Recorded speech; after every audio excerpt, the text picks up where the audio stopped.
ਅਗਲੀ ਗੱਲ ਤੁਸੀਂ ਦੇਖਣੀ ਹੈ ਕਿ ਵੀ ਹੋ ਕੀ ਰਿਹਾ ਕੰਮ। ਠੀਕ ਹੈ ਜੀ। ਲਓ ਜੀ ਲਾਈਵ ਦਾ ਸੈਟਅਪ ਆ। ਉਹਨਾਂ ਨੇ ਮਾਈਕ ਵੀ ਨੋਇਸ ਕੈਂਸਲੇਸ਼ਨ ਵਾਲੇ ਲਏ ਨੇ ਕਿ ਸਪੀਕਰਾਂ ਦੀ ਆਵਾਜ਼ ਵੀ ਨਾ ਆਵੇ। ਉਹ ਯਾਰ ਜਿਹੜੀ ਮਰਜ਼ੀ ਆਈਟਮ ਲੈ ਲਓ। ਇਸੇ ਹੀ ਗਾਣੇ 'ਚ ਯਾਰ ਪਤਾ ਵੀ ਨਹੀਂ ਹੁੰਦਾ ਉਸਤਾਦ ਜੀ ਨੂੰ, ਖਬਰੇ ਬਹਿਰੀ ਜਹਾਜ਼ਾਂ 'ਚ ਲੱਗਣ ਵਾਲੀ ਆਈਟਮ ਇੱਥੇ ਲਿਆ ਕੇ ਲਾਤੀ। ਸਾਨੂੰ ਮੈਂ ਕਹਾ ਵੀ ਚਾਲੂ ਕਰਕੇ ਦਿਖਾਓ ਭਾਈ, ਫੇਰ ਅਸੀਂ ਬਦਲਾਂਗੇ। ਠੀਕ ਹੈ ਜੀ।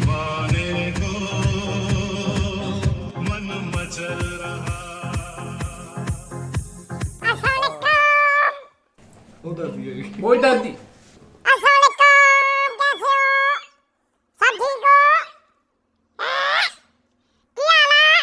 मैं ठीक, तू सुना? मैं भी ठीक। ये मेरा सिस्टम ठीक है। अब देखना, अभी जब मैं बोलूंगी म्यूजिक आप ही कटवा दो, इस जगह देखना। हेलो कॉपीराइट आ जाना इस तो विच बोली जो ਵਿੱਚ ਤਾਂ ਬੋਲੀ ਜਾਵਾਂਗੇ ਸਾਹ ਜੀ, ਹੁਣ ਇਹਦਾ ਫਾਇਦਾ ਕੀ ਆ? ਇੰਨੀ ਇੱਜ਼ਤ ਕਰਦੇ ਸੀ ਮਿੱਠੇ ਮੇਰੀ ਲੋਕ ਜਦੋਂ ਮੈਂ ਨਹੀਂ ਨਾ ਸੀ ਇੱਥੇ ਕੰਮ ਕਰਦਾ। ਮੈਂ ਵੀ ਕਹਾਂ ਮੈਂ ਤਾਂ ਰਿਸ਼ਤੇਦਾਰ ਮੂੰਹ ਕਾਤੋਂ ਬਣਾਉਂਦਾ ਆ। ਮੈਂ ਤਾਂ ਦੱਸਦਾ ਹੀ ਨਹੀਂ ਲੋਕਾਂ ਨੂੰ ਕਿ ਮੈਂ ਮੇਰਾ ਵਿਆਹ ਵੀ ਨਹੀਂ ਹੋਣ ਡਿਆ। ਤੂੰ ਆ ਦੇਖ ਲੈ ਲੀਡ ਕੱਲੀ ਕੱਲੀ ਯਾਦ ਆ ਕਿੱਥੇ ਲੱਗਣੀ। ਐਂਜ਼ਾਈਟੀ ਦੀ ਗੋਲੀ ਡੇਲੀ ਭੁੱਲ ਜਾਂਦੇ ਆ। ਕੋਈ ਦਾਨਿਸ਼ ਮੇਰਾ ਵਿਆਹ ਵੀ ਨਹੀਂ ਹੋਣ ਡਿਆ। ਰੱਬ ਤੈਨੂੰ ਹੁਣ ਕਿੰਨਾ ਰਿਸ਼ਤਾ ਦੇਣਾ ਉਹੀ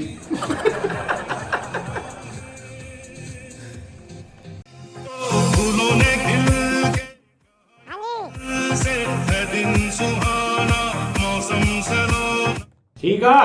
ਸਾਜੀ ਇਹਦੇ ਨਾਲ ਹੈਲੋ। ਮੁਆਸ਼ਰੇ ਤੇ ਕੀ ਫਰਕ ਪੈਂਦਾ? ਕੋਈ ਵੀ ਨਹੀਂ। ਉਹ ਨਹੀਂ, ਅਗਲੇ ਨੇ ਲੱਖਾਂ ਹੈਲੋ। ਰੁਪਈਆ ਦਾ ਹੜਿਆ ਦਾ ਤੇ ਤੂੰ ਹੀ ਗੱਲਾਂ ਕਰੀਏ ਘਾਟਾ ਦੇ। ਨਹੀਂ ਜਿਹੜਾ ਲੱਖਾਂ ਕਰੋੜਾ ਇੱਥੇ ਲੈਂਦੇ ਆ ਉਹ ਕਿਸੇ ਦਾ ਮਾਂ ਪਿਓ ਨੂੰ। 350 ਮੇਰੀ ਹੈਂਡ ਫ੍ਰੀ ਦਾ ਤੂੰ ਚੈੱਕ ਕਰਨਾ ਸੁਣ ਮਿੱਠੇ। ਯਾਰ ਤੂੰ ਦੱਸ ਦੇ ਵੀ ਸਾਦਾ ਟਿਕਟੌਕ ਆ। ਉਹ ਵਿੱਚ ਮੈਗ ਵੀ ਲੱਗਣ ਲੱਗਾ ਤੇ ਉਹ ਸਾਜੀ ਕਾਹਤੋਂ ਲਾਇਆ? वो वैसे बोलने वास्ते है। ਸਰਚਰ ਬੰਦੇ ਆ ਯਾਰ। ਯਾਰ ਦੇਖ ਲੈ ਕਿੰਨੀ ਮਿਹਨਤ ਕਰਨ ਜਿਵੇਂ ਹੋਰ ਘੱਟ ਤੱਕ ਆਰ ਭਰੋਸਾ ਪਾਉਂਦਾ ਹੈ। ਮਿਹਨਤ ਦੇਖ ਲੈ ਤੂੰ ਯਾਰ। Hello hello hello hello hello ਮੈਂ ਖਰਾਬ ਨਿਕਲਿਆ। ਚੱਲਿਆ ਹੀ ਨਹੀਂ। ਪੈ ਗਈ ਹਾਂ ਸੜ ਚੱਕਦੀ।